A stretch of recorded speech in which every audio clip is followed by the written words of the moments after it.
Hi, I'm Zibby Owens, the creator and host of the award-winning podcast that you're listening to right now. Thank you so much, called Moms Don't Have Time to Read Books. It is a daily podcast, 365 days a year, and each day we talk to an author about all of the things related to their career, their book, their life, and more in 30 minutes or less, because who has time?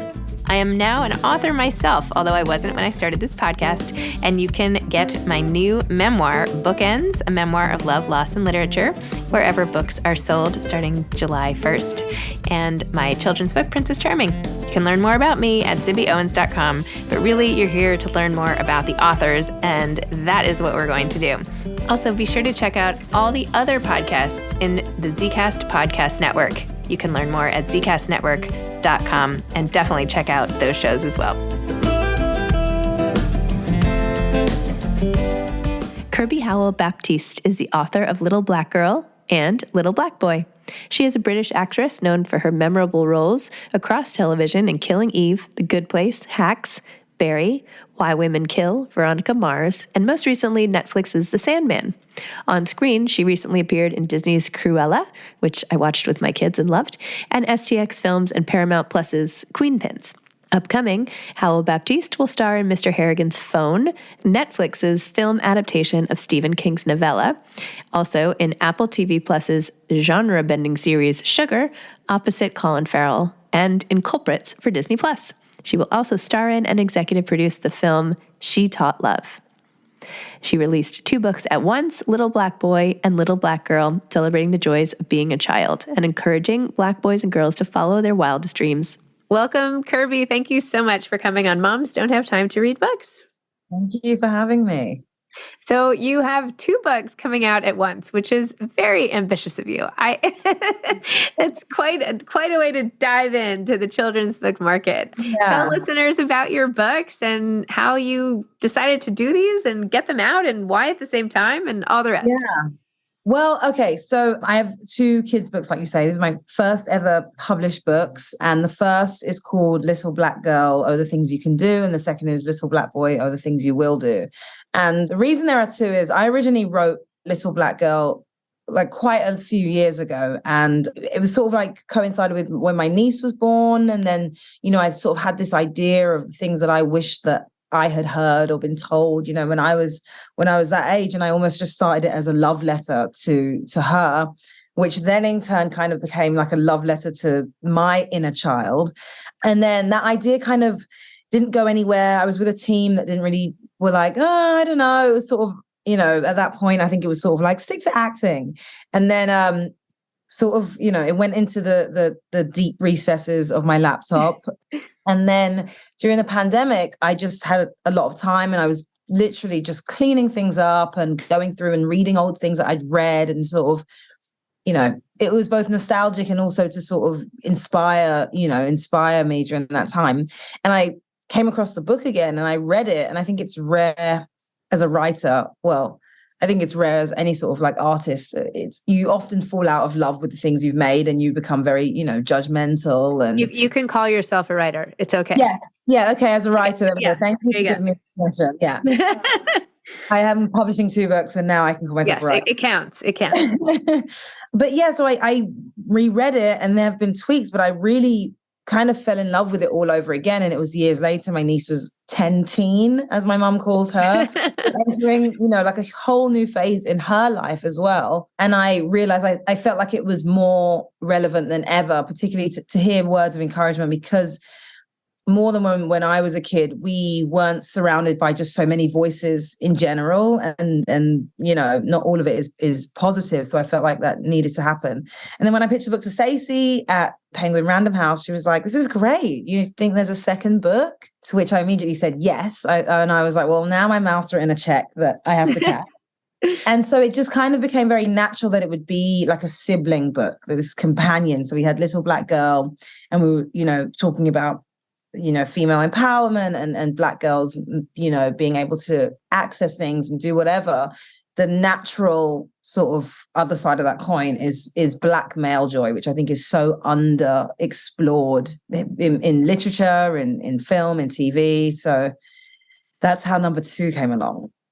Wow. Well, you did a great job. I mean, the writing is really moving, right? This isn't just, I mean, I see what you're saying about sort of healing your own inner child at the same time, because there are parts even with Black Girl where you talk about how, Black women have to band together and how the warmth comes from everybody, bonding together and after everything. And, the sense of community and collaboration and all of that. It's really amazing. Like it's very moving the way it's written.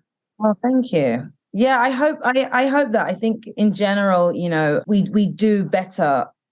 All of us do better in communities, and I think it can be tough. Me personally, I feel like I've had sort of like two upbringings as a Black person. I'm in, growing up in the UK and being Black, British, and Caribbean, and then coming here and seeing sort of the race relations here and seeing it from an African American perspective. I feel like the common denominator often in communities that have been moved out of their sort of like natural habitat is sort of the fracturing of communities. Mm-hmm. And I think it's our job, and we realize that we are stronger when we do come together, because that's the only sort of a survival skill. Like community is truly one of our most basic survival skills. It's true. Can I read a little piece of like a little page about this part of the book? So for people who haven't seen it yet, first it's about careers that you can do and not letting anybody hold you back by saying no and don't do it. Sort of like when people told you not to write a book, but anyway. Okay. Do what you want. The world's a blank slate. And remember that love will always destroy hate. You can travel the world or stay close to home. The world is your oyster to wander and roam. No, she's too black or not black enough. Words you may hear, but your skin will grow tough. Not tough on your own, for there are many others, generations of women, your sisters and mothers. For we are Black women who have weathered the storm. When the world is cold, we keep each other warm. Our history is rich. We've been here since the start, growing and changing, a living work of art. Oh, that's really, it's something to hear out loud, because you never hear it out loud except when you're saying it. That's the first time I think I've heard. It's not funny when I'm saying out loud, I am a Black woman. I'm not a Black woman. But anyway. Great to just hear and be like, oh, okay. Yeah. Because when you're in your own head, you're like, well, I know the rhythm. Does everyone else know it? And it's like, I hope I got it right. No, it's really good. No. Okay, good. Great. But it's inspiring. You'll shatter the ceiling, bring others with you to share that great feeling. That's a great line. It's a great line. Thank you. I hope so. I've always been inspired as well. Like, I feel like the thing about kids' books, and of course, when you write something like this, you have to target a demographic, and it is a kid's book. But I look at things like The Places You'll Go and think about, like, I didn't even read that until I was literally sort of going off to the next chapter of my life, which was between high school and college. And like, there are these really big transitional moments in people's lives where you kind of just need something positive put to you in the most simple form. And I find that kids' books, same with, I guess, cartoons and things like that, are such a vehicle for a bigger message. Mm-hmm. It's true. It's like those graduation speeches and like short, punchy things for getting you on to the next. Yeah.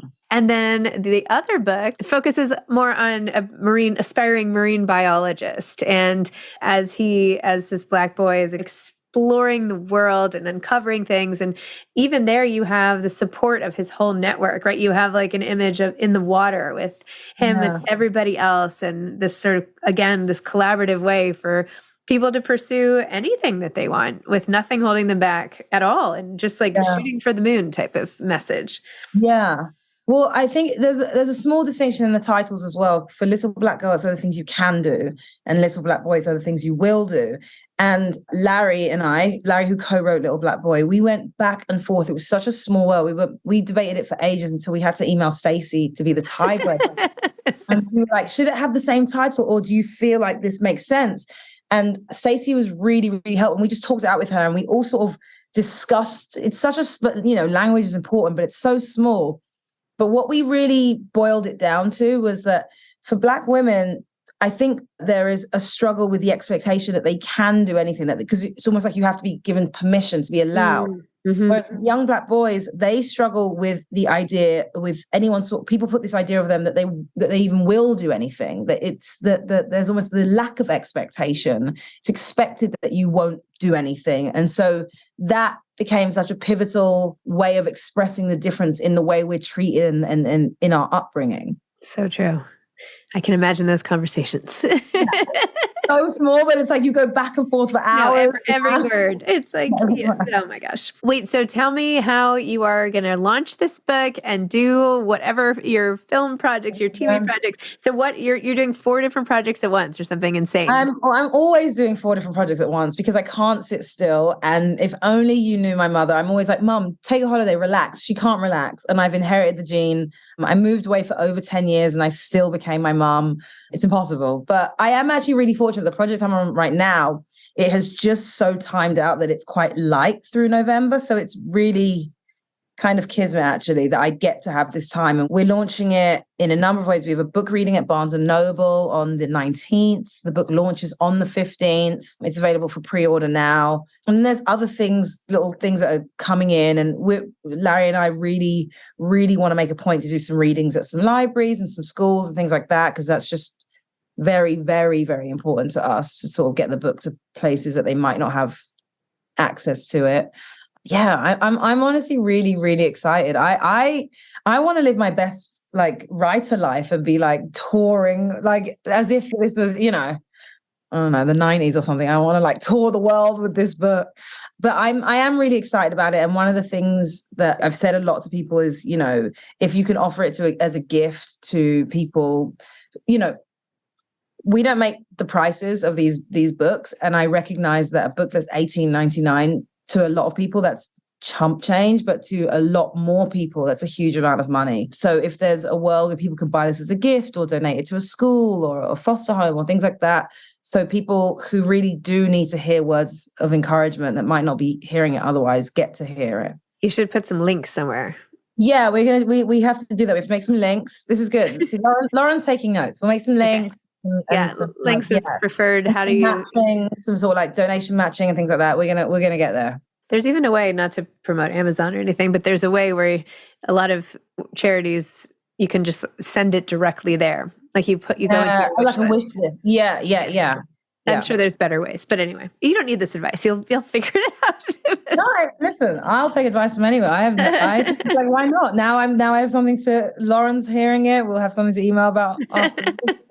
Wait, so can you just tell me how you got started as an actor and this creative type? And as you've done 8,000 things every minute, what are some of the other things that you've gotten accomplished along the way? So how I started, I feel like I have a very in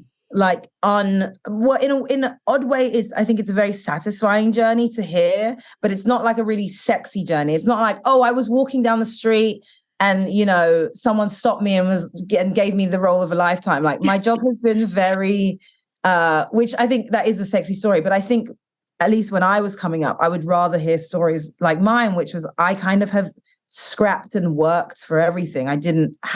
There's no one in this industry. There's no one in my family who's in this industry or who I think would ever even want to be on camera. So it was I feel like my journey has been very incremental and it's just grown over time. I did like acting at school. Well, actually where I really started was my mum put me in these sort of like community center acting classes when I was young at a place called the Anna Shear Theatre. And I'd go there after school once and then twice a week. And that truly was just like everyone in North London, where I'm from, went to Anna Shear at some point. But I fell in love with it, like straight away. My first day, we came in and we would do little improvisations and dances. And I absolutely, I think it was the first time. I've always been a TV addict. My family would always say I was raised by TV. So I would watch TV relentlessly, but I don't think I ever connected when I was a kid, at least, that was a job. You kind of think it's real. And when I went to Anna Shear, I realized that that's what people were doing. And from that moment on, I loved it. And then I just sort of chipped away. I did background work when I was younger and moved out to LA on a visa for school, on like a student visa, and then got another visa after, worked at a cafe under the table whilst I was at school. So again, I'll always have a lot of projects going on at once. And then, it's truly one thing has led to another. Yesterday, I was on set of a show that I'm on. We have a new cameraman, and he said, Kirby, we did Comedy Bang Bang together. And that was like almost 10 years ago. That was my first ever thing. And it was incredibly cool. We were chatting, and I said to him, you have no idea. That was my first ever co-star on Comedy Bang Bang. And I have never been more nervous in my entire life. Like, I think I had one line, and it was terrifying to be like finally be on a professional set. Wow. I would be terrified too. Yeah. My daughter sang for the first time. She's a great singer, but finally did her first performance at school. And she said that her whole body was like shaking so much that even her voice was shaking. And I was like, it's never going to get worse than this. Do you know what I mean? Like the first time you do it, this is the bottom, and you'll be every other time it'll get better. So, and I also think that there is something particularly intimate and raw about singing in front of people. I want to do my job for the rest of my life, but if you ask me to sing in front of people, I will quit immediately. It's not a thing I have any interest in. Well, I will say actually weirdly enough, the only thing I think I could be capable of singing, and I think it's because I love it, is I love the musical Cabaret. I studied it when we were like in school, and I just fell in love with it. I think I was also, someone who loved English and loved history, and I loved the history of it and all of that sort of stuff. And I think it's because it's fun. That's the only thing if gun to my head, I had to sing anything, it would be from Cabaret. Oh, there you go. Learn something new every day. And what is your schedule like with the roles you're doing? Like, do you have to show up really early? And do you do creative writing like as a release at different times, or is writing a part of your life, or reading? Are you reading in between takes, or what's your life like? Yeah, I feel like when I'm working, I read a lot of scripts, and often it feels like when I'm reading a book, you kind of have the guilt where you're like, well, I know there's other things because I'm being sent scripts and there's other things to be reading. But what I kind of rediscovered my love of reading during the pandemic, like a lot of people, but not just like, oh, I read a page or two, but really when I was younger, I would just sit, particularly in school holidays, and just read all day. Like it was just one of my favorite things to do. And I rediscovered that during the pandemic. And then I just read a book for Book of the Month.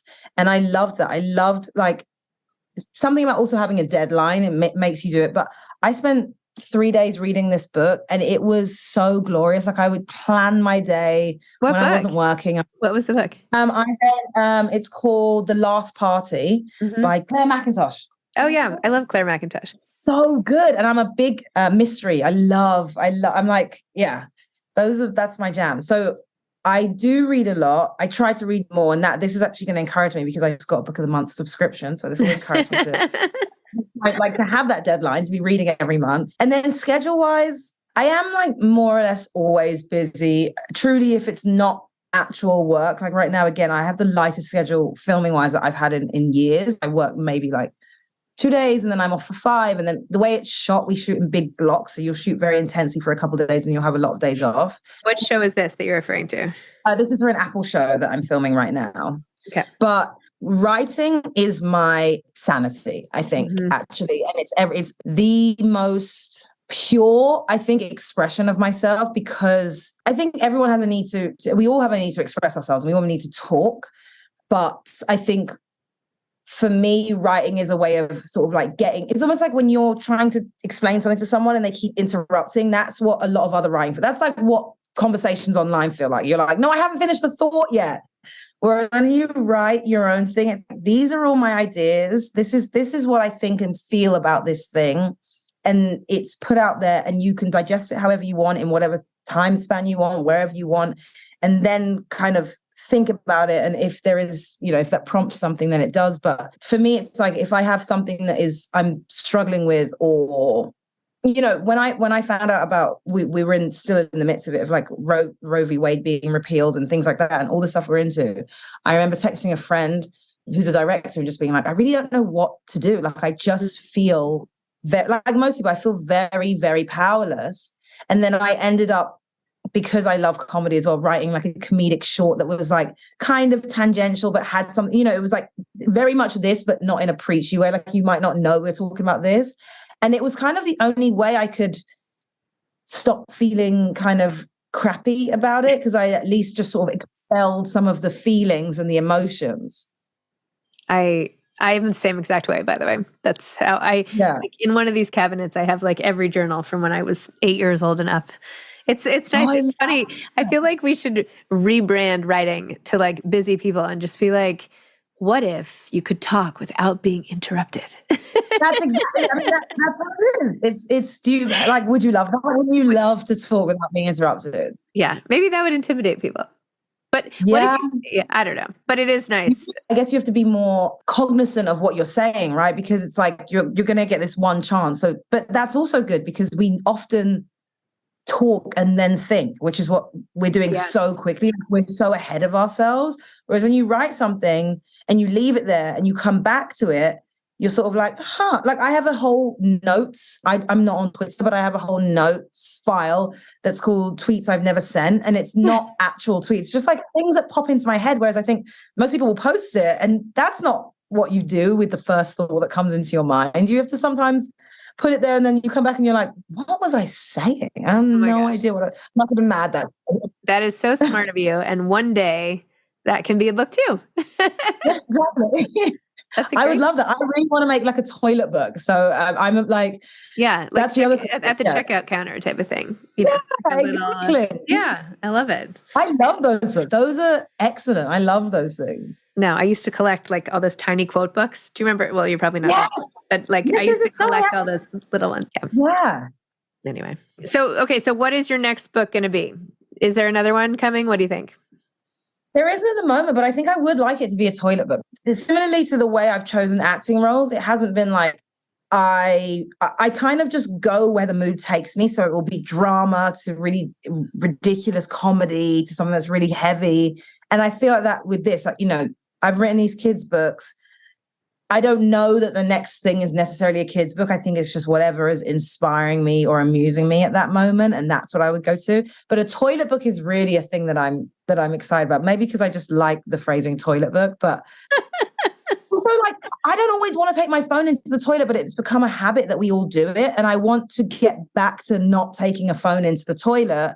And it's hard to like start a novel. You know what I mean? Like you kind of want something that's digestible and easy. Oh, you know what you should do is make it look like a phone. So you should have like the cover and then it could be like this size and then you could just open it and they would be in it. Okay, Lauren, I hope you're taking notes and all credit to Zibby for this. I think that would be really funny. You could just then you could actually keep it like in the bathroom. On the toilet. Yeah. Like you could put it face down. And you could actually do a collab with Apple, since aren't you doing an Apple thing? You should have them like do it so that they have the logo. Yes.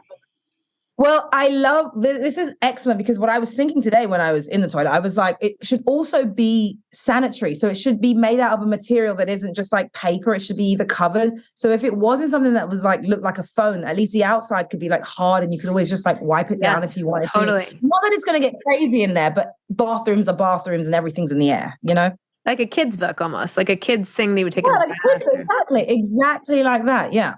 So fun. Why has nobody thought of this yet? Yeah. We're doing it. This is next. All right, great. Oh, I love it. Tweets I've never sent. Actually, you could even have, okay, well, I'll stop. Anyway, it was great meeting you. There's obviously so much you can do, and congratulations on your books. It's perfect that they're out before the holidays. These will be great. I'm doing this gift guide. So we're going to put them in the gift guide and all this good stuff. So anyway, congratulations. Nice. Well, this was lovely. I honestly could like talk and spitball with you for hours. I know, right? This would be fun. I feel like there's some similar. I'm in New York. Are you? No, you're in LA, right? I have to get out of LA. I'm in LA. I wish I was in New York. But yeah, I feel like, I don't know. Also, New York cities in general are conducive to people who interact with other people a lot. So I think you just become a better conversationalist. So it's like you're just exercising the muscle of talking much, much more than people in LA. Maybe. Also, this is my job. No, I'm kidding. I'm kidding. I'm totally kidding. This is actually just like what I'm like all the time. That's why this is so fun. But I might be opening a bookstore in LA. So, oh my God, I would love that. Well, I want to do readings. I have a toilet book that's in the shape of an iPhone coming soon. So that's right. That's right. Yes. So stay tuned. I'll keep you posted. I would love That's awesome. All right. Congrats. Well, I hope to meet you soon. Yes, we should. I would love that. Okay. All right. Good luck. All right. Talk to you soon. Bye-bye. Bye. Thanks for listening to this episode of Moms Don't Have Time to Read Books. Don't forget to follow me on Instagram at Zibby Owens and at Moms Don't Have Time to Read Books. Also sign up for my newsletter at zibbyowens.com and sign up for my virtual book club and meet lots of authors on Zoom every other week. Thanks so much to Steve and Ryan at Texture Sound for the sound editing. And thank you to Morning Moon Productions for providing this fantastic intro and outro music.